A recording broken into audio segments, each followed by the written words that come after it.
শীতকালে রাতে বানাবো হচ্ছে কপির পকোড়া। তার জন্য কপিগুলোকে বড় বড় করে কেটে আমি জলে নুন দিয়ে সেদ্ধ করতে দিয়ে দিয়েছি।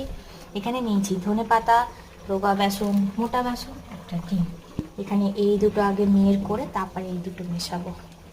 এখানে আমি দিয়েছি ধনে পাতা, রোগা বেসন, মোটা বেসন, চালের গুঁড়ি, ড্রাই আমচুর পাউডার, ধনে পাতা আর একটা ডিম। এবার দেবো নুন দিয়ে ভালো করে ব্যাটারটা করে নেবো। দেবো এই কটা রসুনের কোয়া।